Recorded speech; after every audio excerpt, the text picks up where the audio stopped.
নমস্কার বন্ধুরা, আপনাদের জানাই অনেক ধন্যবাদ আমার ভিডিও দেখার জন্য। তো আজকে তো পয়লা বৈশাখ, তো আপনাদেরকে সবাইকে শুভ নববর্ষের প্রীতি ও শুভেচ্ছা জানালাম। তো এই নববর্ষ উপলক্ষে আমি ভেটকি মাছের পাতুরি করে দেখাবো আপনাদেরকে। তো আমার ভিডিওটা দেখতে থাকুন আর আমার সাথে থাকুন।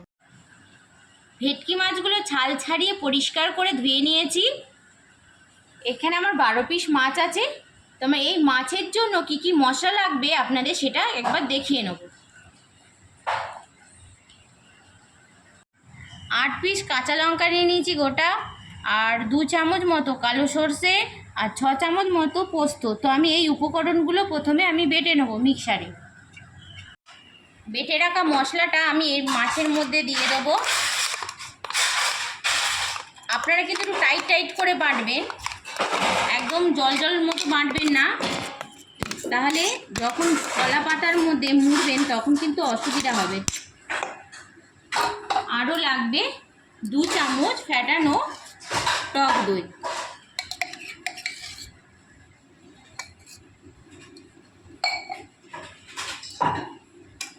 লাগবে পরিমাণ মতো সরষের তেল।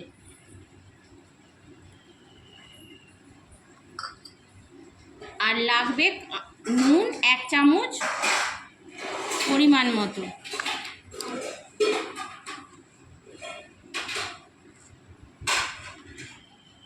আর 1 চামচ পরিমাণ মতো গুঁড়ো হলুদ। তো আমি এইগুলো দিয়ে মাখিয়ে নেব মাছের সাথে মশলাটা। মাখিয়ে আমি 1 ঘন্টা রেখে দেব।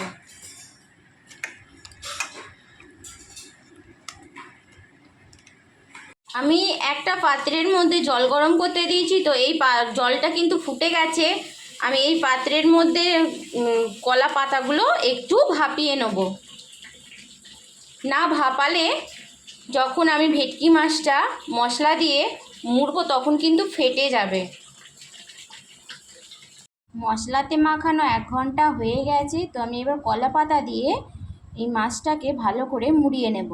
আমি একটা কলা পাতা নিলাম, তারপর 1 পিস মাছ দিয়ে দিলাম, একটা কাঁচা লঙ্কা দিয়ে দিলাম,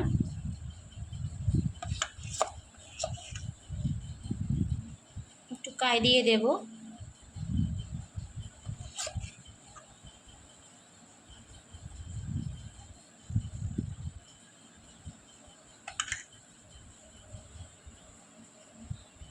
হালকা এবার ভাঁজ করে নেব। ঠিক এইরকমভাবে মুড়ে নেব। সুতো দিয়ে পেঁচিয়ে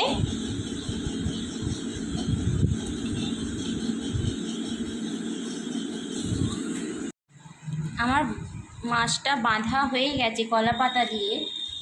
দেখুন আমি এখানে সব একটা একটা করে কলা পাতা মুড়িয়ে কিন্তু বেঁধে নিয়েছি। তো আমি এবার এটা স্টিমে দেবো। তো একটা করে আমি এর মধ্যে সাজিয়ে নেব প্রত্যেকটা মাছগুলো, ঠিক এইভাবে, যেন ভেপারটা ভালো করে পায়, ঠিক সেরমভাবে সাজাতে হবে।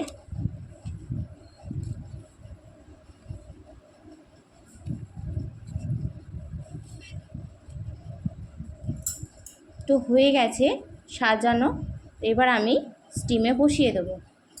স্টিমে বসিয়ে দিয়েছি হালকা আঁচ করে। তো আমি এই স্টিমটার মধ্যে আমি এটা ঢাকা দিয়ে দেবো, কুকারটা। 1/2 ঘন্টা রেখে দেবো, তারপর আমি এটাকে খুলে দেখব।